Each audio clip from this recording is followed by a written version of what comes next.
She was the face of a generation. From Edward Scissorhands to Girl, Interrupted, Winona Ryder wasn't just a star, she was Hollywood's obsession.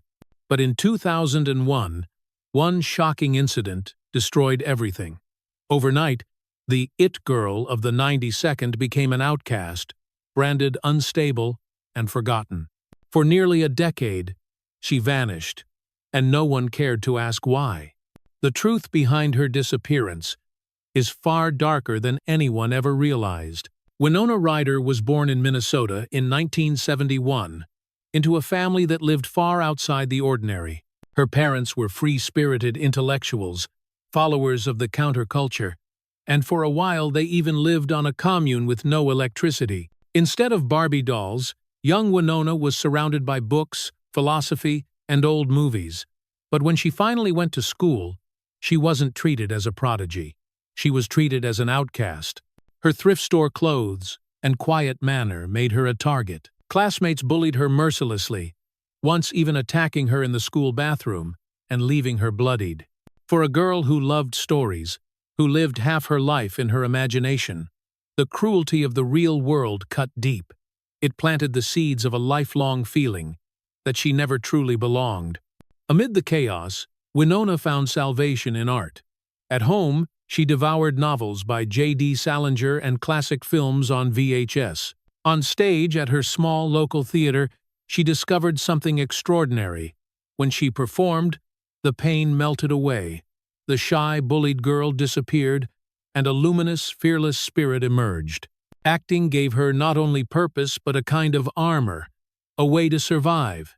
By the time she was a teenager, she already knew her destiny was not in classrooms or small towns, it was in the world of stories. But no one, not even her parents, could have predicted just how far that destiny would take her. Still, the scars of those early years never healed. The bullying, the sense of being unwanted, and the pressure of never fitting in would follow Winona well into adulthood. Behind her delicate beauty was a soul wired for anxiety, a heart easily fractured. These hidden wounds shaped everything that came after the roles she chose, the fragile persona audiences fell in love with, and later, the struggles that nearly destroyed her. Long before Hollywood betrayed her, life had already shown Winona that belonging could be ripped away in an instant. At just 15, Winona Ryder auditioned for her very first film. She walked into the room a timid girl with big eyes and a voice that barely rose above a whisper. But when she read her lines, something electric happened. Director David Seltzer saw it immediately. This wasn't just another teenager. This was a natural talent. That audition led to her debut in Lucas, 1986. A modest film, but one that made Hollywood insiders take notice. Soon after, Tim Burton cast her in Beetlejuice, 1988. With her pale face, sharp wit, and haunting presence, Winona stood out in a sea of blonde starlets. She wasn't trying to be glamorous, she was real, strange, magnetic. The film's success catapulted her into the spotlight almost overnight, marking the beginning of one of the most iconic careers of the late 20th century. From Heathers to Edward Scissorhands, Winona quickly became Hollywood's most in-demand actress. She wasn't just playing characters, she was defining a generation. In Heathers, 1989, she captured the darkness of teenage alienation. In Edward Scissorhands, 1990, opposite Johnny Depp, she embodied tender innocence, making audiences believe in impossible love. By the mid-1992nd, she was everywhere. Mermaids, Dracula, Reality Bites, The Age of Innocence. Critics praised her depth, her ability to be both fragile and fierce. To the media, she was the ultimate it girl, stylish, mysterious, adored.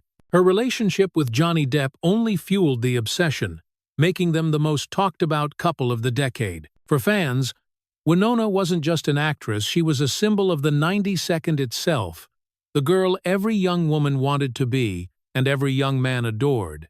Success seemed limitless, but even as she soared, shadows were forming beneath the surface. The constant attention of the press, the pressure of carrying an entire generation's expectations, began to take a toll.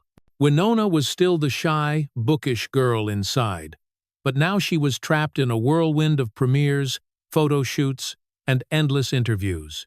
She confessed in private that she often felt like an imposter, terrified that one day Hollywood would see through her. Behind her angelic features, there was exhaustion, insomnia, and the creeping fear of being replaced by the next young starlet.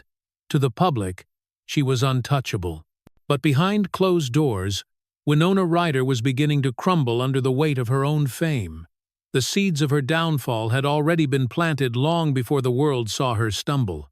In December 2001, Winona Ryder's name exploded across headlines, not for a new film, but for a shocking scandal. She was arrested in Beverly Hills for shoplifting thousands of dollars worth of designer clothes from Saks Fifth Avenue. Images of her in handcuffs, looking small and terrified, flooded every news outlet. For the tabloids, it was the story of the year. America's sweetheart caught stealing. The it girl turned criminal. But the coverage wasn't just about the act. It was cruel, almost gleeful. Reporters mocked her. Late-night hosts turned her into a punchline, and Hollywood distanced itself immediately. It didn't matter that she was struggling with depression, or that she'd been prescribed strong painkillers after an injury. To the public, she was simply guilty. And for an industry obsessed with perfection, one mistake was enough to erase her. The fallout was devastating. Practically overnight, Winona went from one of Hollywood's most bankable stars to someone no studio would touch. Directors who once praised her talent now avoided her calls. Casting agents whispered she was too risky. Within weeks, she lost projects that could have defined the next chapter of her career. She wasn't just facing legal consequences, she was experiencing a brutal kind of exile. Hollywood had no mercy for female stars who slipped, especially in the early 2000s.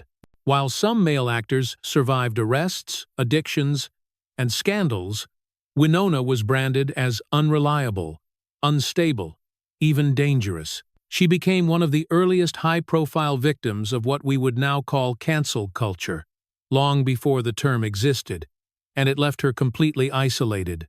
For nearly a decade, Winona was absent from the big screen. There were no premieres, no red carpets, no starring roles.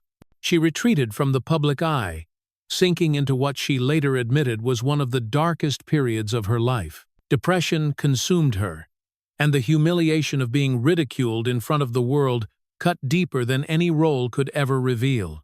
She spent long stretches of time in seclusion, reading, writing, and quietly trying to heal.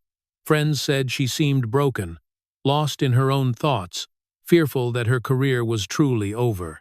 In the unforgiving world of Hollywood, a few years of silence can erase an actor completely. For Winona, it was nearly 10. Even when her legal troubles ended, and the media moved on to new scandals, the label stuck. Winona Ryder was no longer seen as a star. She was the girl who stole clothes, the actress branded as unstable. Hollywood loves a comeback, but only when the narrative serves its purpose. For Winona, the industry's cruelty felt deeply personal, almost like a betrayal.